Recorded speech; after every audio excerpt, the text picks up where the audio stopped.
आज 2077 साल फागुन 15 गते शनिबार ईस्वी सम्वत 27 फेब्रुअरी सन् 2021 काठमाडौँमा रेडियो एनआरएन 99.1 देशभर विभिन्न एफएम र संसारभर रेडियो nrn.com मार्फत प्रसारण भइरहेको नेपाली रेडियो नेटवर्कको नेपाली खबरमा सरोज कोइराला र सपना सिंहको नमस्कार।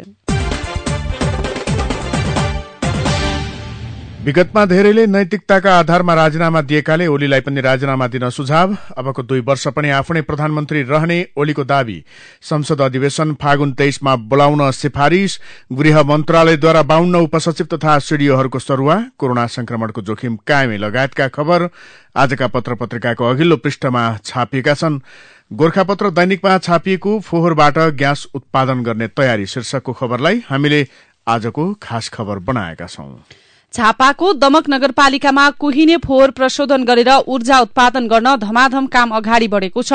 फोहोरबाट ऊर्जागत ग्यास, प्रांगरिक मल र झोल मल उत्पादन गरिने योजना रहेको दमक नगरपालिका वातावरण शाखा प्रमुख ज्ञानेन्द्र चौधरीले बताउनु भएको छ। त्यसका लागि फोहोर प्रशोधन केन्द्र स्थापना गरिएको छ। दमक 3 स्थित हमसे दुम्से सामुदायिक वन क्षेत्रभित्र स्थापना गरिएको प्रशोधन केन्द्रमा नगरको फोहोर लगेर अजैविक अर्थात प्लास्टिक मुक्त र जैविक तथा कुहिने वर्गको फोहोर छुट्याइन्छ। यसरी छुट्याइएको फोहोर मध्ये जैविक फोहोरलाई ठूलो ट्याङ्कीमा हालेर 15 दिनसम्म कुहाइन्छ। कुहिएको फोहोरबाट मिथेन बायोग्यास उत्पादन हुन्छ। उत्पादन भएको ग्यासलाई प्रशोधन गरी ग्यास पाइप अर्थात सिलिण्डर मार्फत वितरण गरिने प्रमुख चौधरीले बताउनु भएको छ। बाँकी कुहिएको फोहोरबाट प्रांगारिक मल उत्पादन गरिन्छ भने त्यहाँ जमेको तरल पदार्थबाट झोल मल उत्पादन गरिने भएको छ। प्रशोधनका लागि 22 मिटर चौडाई र 8.5 मिटर उचाइ भएको विशाल पक्की ट्याङ्की निर्माण भइरहेको छ। त्यहाँबाट दैनिक 1084 किलोग्राम बायोग्यास उत्पादन गर्न सकिने भएको छ। यस्तै दैनिक 10,000 किलोग्राम प्रांगारिक मल उत्पादन गर्न सकिनेछ भने 7,005 लिटर झोल मल उत्पादन गर्न सकिने दमक नगरपालिकाको फोहोर व्यवस्थापन समितिका प्रमुख दोर्ण थापाले जानकारी दिनुभएको छ। नेपाली रेडियो नेटवर्कको नेपाली खबरमा अब पहिलो पृष्ठका खबर। इतिहास यस्तो पनि थियो, प्रधानमन्त्रीले नैतिकताका आधारमा राजीनामा दिन्थे। नयाँ पत्रिकाले अघिल्लो पृष्ठमा खबर छापेको छ। आफैलाई प्रधानमन्त्रीमा निर्वाचित गर्ने प्रतिनिधि सभा विघटनको निर्णय गर्दा समेत केपी ओलीले राजीनामा दिएनन्। उनको निर्णय असंवैधानिक हो भनेर देशको सर्वोच्च अदालतले फैसला दिँदा पनि ओलीले राजीनामा दिएका छैनन्। गैर संवैधानिक रूपमा आफैले विघटन गरेको संसदमा उनी प्रधानमन्त्रीको रूपमा कसरी उभिन सक्छन्? पूर्व न्यायाधीशहरू, नागरिक अभियन्ता र विपक्षी दलका नेताहरूले प्रश्न गरेका छन्।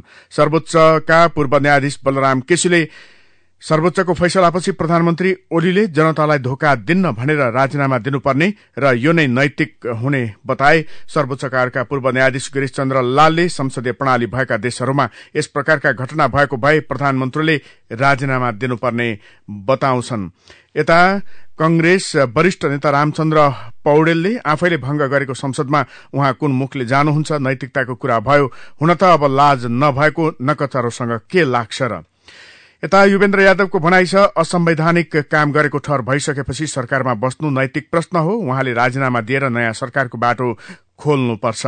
वरिष्ठ अधिवक्ता कृष्ण प्रसाद भण्डारी भन्नुहुन्छ, उनले पार्टी र संसदले काम गर्न दिएन भनेका छन्। जुन संसदमाथि छुरा हान्यो त्यही संसदमा राजीनामा नदी कसरी जान सक्लान्? यस्तै नागरिक अभियन्ता बालकृष्ण मावुहाङको भनाइ छ, मध्यावधि निर्वाचन घोषणा गरेका थिए र त्यो उल्टिसकेको अवस्थामा उनले पुनः प्रतिनिधि सभामा जानु अघि नै राजीनामा दिनुपर्छ।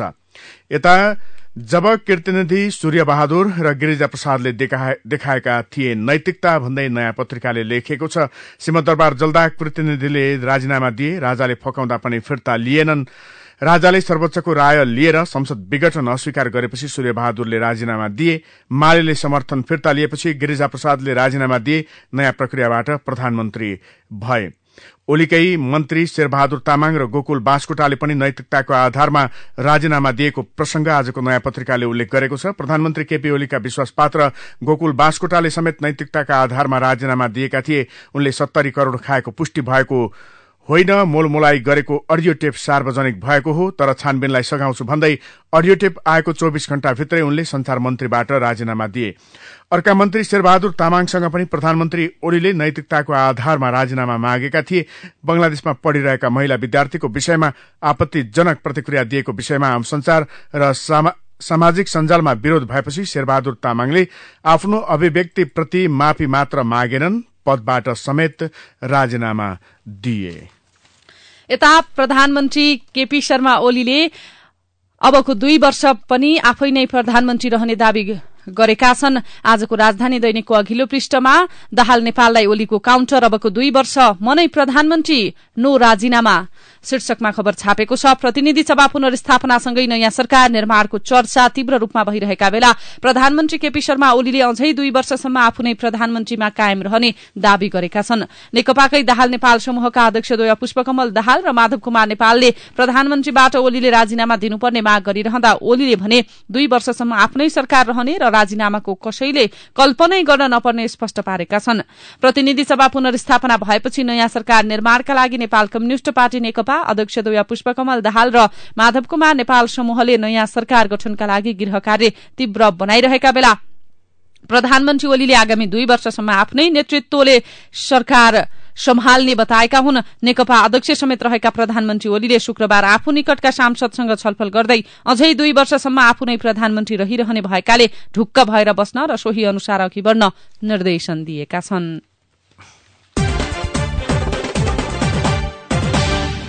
नेकपा कसको कान्तिपुर दैनिकले खबर लेखेको छ, प्रतिनिधि सभामा फराकिलो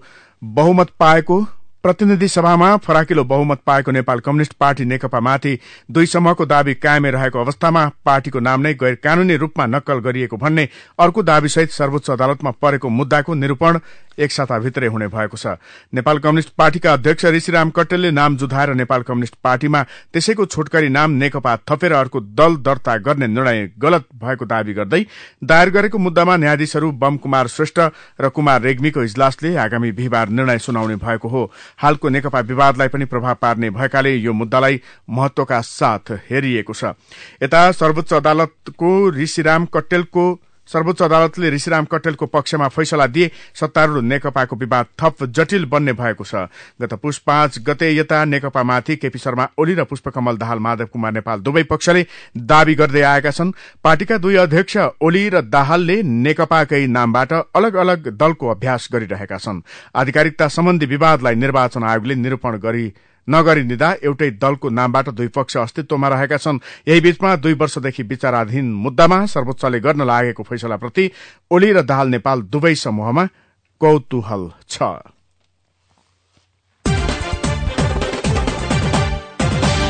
आजको गोरखापत्र दैनिकमा फागुन 23 मा संसद अधिवेशनको सिफारिश शीर्षकमा खबर छापिएको छ। सरकारले ही फागुन 23 गते संसदको हिउँदी अधिवेशन बोलाउन राष्ट्रपति समक्ष सिफारिश गर्ने निर्णय गरेको छ।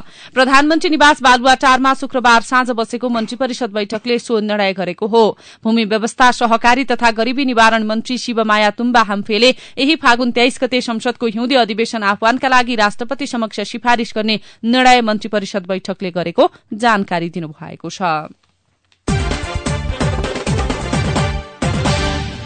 सभामुख अग्निप्रसाद सापकोटाले गत मंसिर 30 गते बसेको भनिएको संवैधानिक परिषदको बैठक नै दूषित र कपटपूर्ण रहेको जिकिर गर्दै उक्त बैठकले गरेका निर्णय बदरभागी भएको दावी गर्नुभएको छ।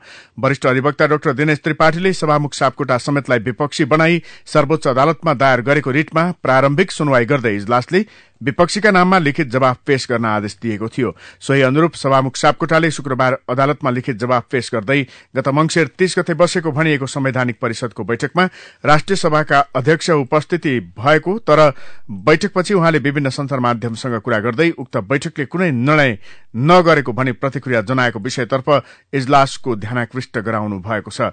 संवैधानिक आयोगका नियुक्ति बदरभागी भएको सभामुख सापकोटाको दावी शीर्षकमा हिमालय टाइम्समा यो खबर छापिएको छ।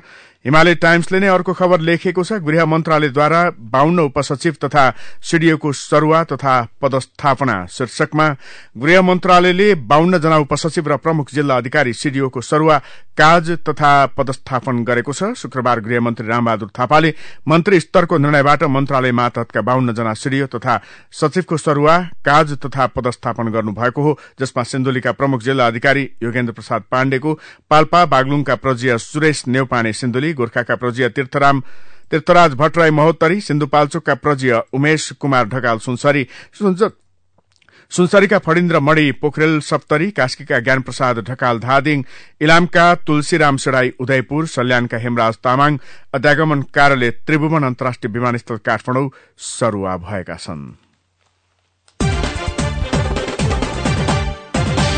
आजको राजधानी दैनिकको अघिल्लो पृष्ठमा कोरोना संक्रमण जोखिम कायमै, मृत्युदर 1% नाघ्यो शीर्षकमा खबर छापिएको छ। देशभर कोरोना भाइरस संक्रमणबाट मृत्यु हुनेको संख्या 1% नाघेको छ। यो तथ्यले कोरोना संक्रमणको जोखिम कायमै रहेको देखाएको छ। मास्कको समुचित प्रयोग नगरिनु र भौतिक दूरीमा व्यवस्था गर्ने प्रवृत्ति बढ़ेकाले जोखिम बढ़न थालेको चिकित्सकहरूले बताएका छन्। स्वास्थ्य तथा जनसंख्या मन्त्रालयका अनुसार हालसम्म कुल संक्रमित 2,73,984 जना मध्ये 2,771 जनाको मृत्यु भएको छ। यसरी हेर्दा कुल संक्रमित मध्ये 1.01% को मृत्यु भएको देखिन्छ। शुक्रबार देशभर 112 जनामा कोरोना संक्रमण देखिएको छ। देशभर सक्रिय संक्रमितको संख्या 936 जना रहेको छ।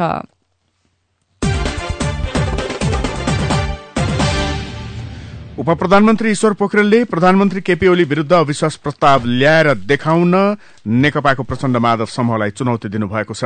शुक्रबार काठमाडौँमा अनिराश्य ब्यूको कार्यकर्ता भेलामा पोखरेलले आफूहरू अविश्वास प्रस्ताव सामना गर्न तयार रहेको बताउनुभयो। कसको हिम्मत छ अविश्वास प्रस्ताव ल्याऊ, हामी डटेर सामना गर्छौं। उहाँले भन्नुभयो, जे परिणाम आउँछ हामी मान्छौं, तर केपी ओलीलाई गल हत्याएर निकाल्छौं भनेर कसैले गल्लीमा भुक्दै नहिँडे हुन्छ। सर्वोच्चका न्यायाधीश भन्दा ठूलो फैसला जनताले दिन्छन् शीर्षकमा हिमालय टाइम्सले यो खबर छापेको छ।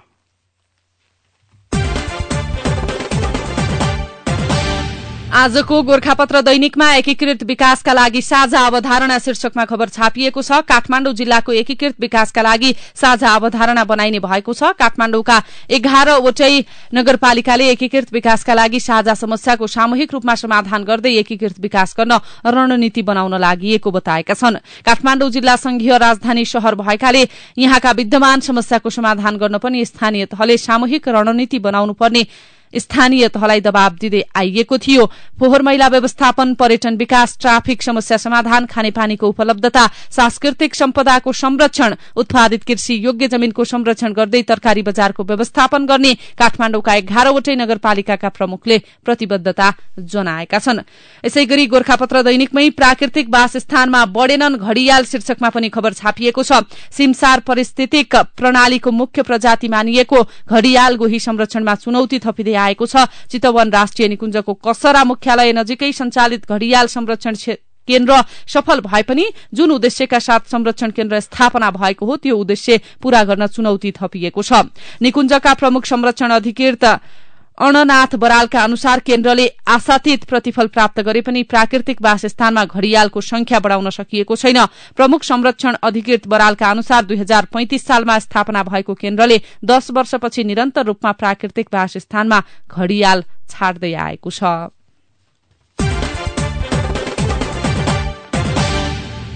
नेपाली कंग्रेसका नेता नवीन्द्र राज जोशीको स्वास्थ्य अवस्थामा कुनै सुधार नआएको चिकित्सकले बताएका छन्। मस्तिष्कघात भएर नर्भिक अस्पतालमा भर्ना भएका जोशीको स्वास्थ्य अवस्था गम्भीर बन्दै गएको नर्भिक अस्पतालले जनाएको छ। बिहिबार राति शरीरको देब्रे भागमा समस्या देखिएपछि उनलाई वीर अस्पताल पुर्याइएको थियो। वीरमा उपचार सम्भव नदेखेपछि जोशीलाई शुक्रबार बिहान नर्भिक अस्पताल लगिएको हो। नर्भिक अस्पताल न्यूरो विशेषज्ञ डाक्टर राजीव झाको टोलीले उनको उपचार गरिरहेको छ।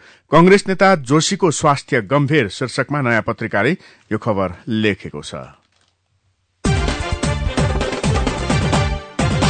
आजको हिमालय टाइम्समा विकासका नाममा मौलिकता नमास्न आग्रह शीर्षकमा खबर छापिएको छ। काठमाडौँ महानगरपालिकाले कमल पोखरीमा कंक्रिट संरचना प्रयोग गरेपछि वृहत नागरिक आन्दोलनले विरोध जनाएको छ। नागरिक आन्दोलनले महानगरपालिकाले निर्माण गरेको संरचना समेत भत्काइदिएका छन्। संरचना भत्काउने क्रममा नागरिक आन्दोलनकारी र प्रहरी बीच धकेला धकेल समेत भएको थियो। कमल फुल्ने पोखरीमा सिमेन्टको संरचना बनाएर नक्कली कमल फुलाउन लागेको भन्दै नागरिकले विरोध जनाएका हुन्। अब भित्री पृष्ठका खबर। सर्वोच्च अदालतले प्रतिनिधि सभा विघटन गर्ने निर्णय बदरको फैसला गर्ने बित्तिकै धेरैलाई लागेको थियो प्रधानमन्त्री केपी शर्मा ओलीले खुरुक्कै राजीनामा दिन्छन्।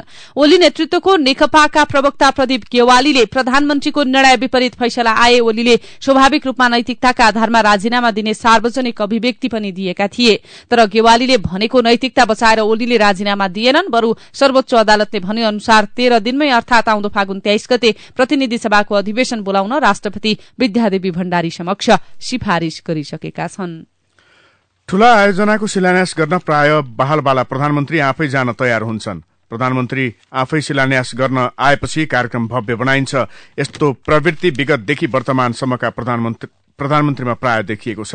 प्रधानमन्त्री केपी शर्मा ओलीमा पनि शिलान्यास र उद्घाटन मोह राम्रै छ। प्रधानमन्त्री आफैले भव्य रूपमा शिलान्यास गरेका आयोजनाको प्रगति भने अति न्यून छ। कतै शिलान्यास भएर काम अघि बढ्न सकेको छैन, कतै निर्माण सम्पन्न भएर पनि आयोजना सञ्चालनमा आउन सकेका छैनन्। लघु घरेलु तथा साना उद्योग व्यवसाय र पेशा प्रवर्धन गर्नुका साथै उद्यमशीलता विकास गर्ने उद्देश्यले आफन्त नामक सामाजिक सञ्जाल सञ्चालनमा आएको छ। नेपालीले नेपालीकै लागि बनाएर सञ्चालनमा ल्याएको आफन्तको प्रधानमन्त्री कार्यालयका सचिव डाक्टर वैकुण्ठ अर्यालले सार्वजनिक गर्नुभएको छ। प्रधानमन्त्री कार्यालयका सचिव अर्यालले आफन्तलाई साना उद्योगी र तिनका उत्पादनदेखि बजारीकरण गर्न सघाउने किसिमले उक्त सञ्जालको सदुपयोग गर्न आग्रह पनि गर्नुभएको छ। कर्णाली करिडोर अन्तर्गत कालीकोटको खुलालुदेखि हुम्लाको बालुकुनासम्म 122 किलोमिटर सड़कको ट्र्याक खुलेको छ। 2071 चैतदेखि नेपाली सेनाले निर्माण थालेको खुलालुदेखि हुम्लाको सरिसल्लासम्मको 123 किलोमिटर मध्ये अब 1 किलोमिटर मात्र ट्र्याक खोल्न बाँकी छ। श्रम रोजगार तथा सामाजिक सुरक्षा मन्त्रालयले सिपमूलक तालिम सञ्चालन गर्ने भएको छ।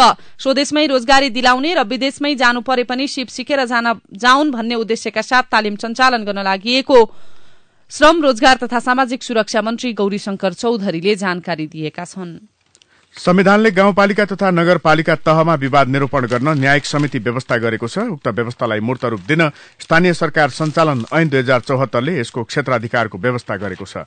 देश संघीय संरचनामा गएपछि निर्माण भएका स्थानीय तहका न्यायिक समितिको गतिविधिबारे जिल्ला अदालत काभ्रेले अनुगमन तथा नियमन गरेको छ।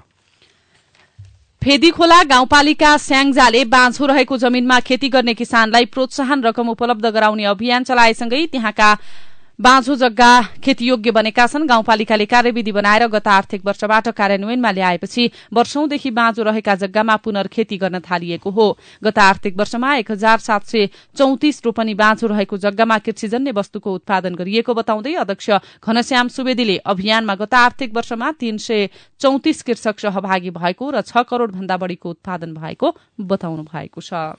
अब शेयर बजार यस साता नेपाल स्टक एक्सचेन्ज नेप्सेको 38 अर्बको कारोबार भएको छ। तुलनात्मक रूपमा यस साताको बजार सूचक कारोबार रकम दुवै घटेको हो। लगानीकर्ता सक्रिय हुँदा 44 अर्ब बढ़ीको कारोबार भएको बजारमा नेप्से परिसूचक पनि पहिलो दिनको तुलनामा 138.09 अंकले बढ़ेर 2636.68 को बिन्दुमा पुगेको छ।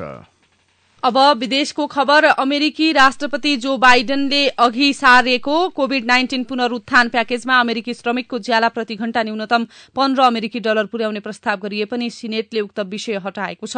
अमेरिकी सिनेटका एक वरिष्ठ अधिकारीले कोभिड-19 को प्याकेजमा न्यूनतम ज्यालाको विषय समेट्न उपयुक्त नभएको प्रतिक्रिया दिनुभएको छ, जसलाई डेमोक्रेटिक पार्टीले आफ्नो प्रगतिशील एजेण्डाका रूपमा अघि सार्दै आएको थियो। अब खेल र खेलाड़ीका खबर। साधोबाट युथ क्लबले शीर्ष ए डिभिजनमा बढुवा हुने सम्भावना बलियो बनाएको छ।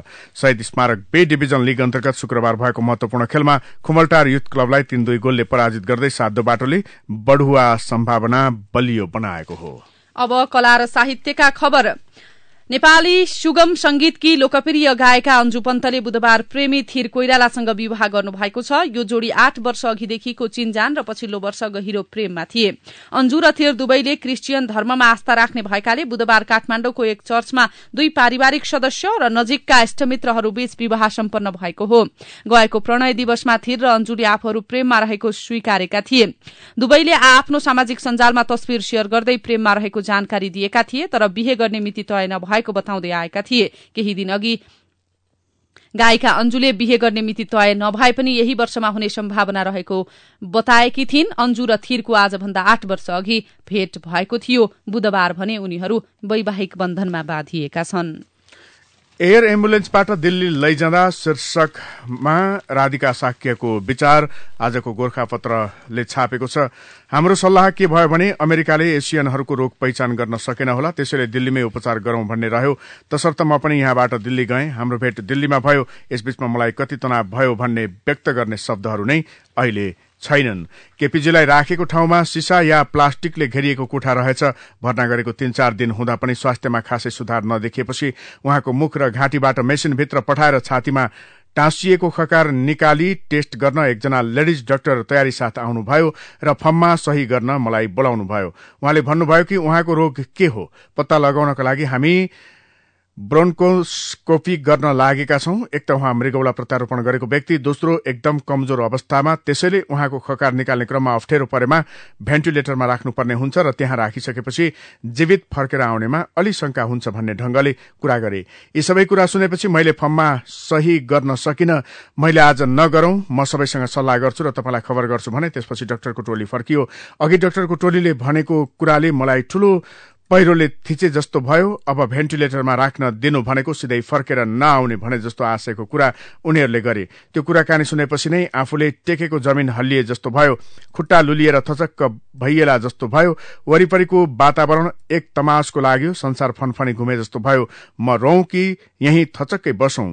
रोएर समस्या समाधान हुने त होइन, तर परिस्थिति त्यस्तो भएपछि तर्कले काम गर्दो रहेनछ।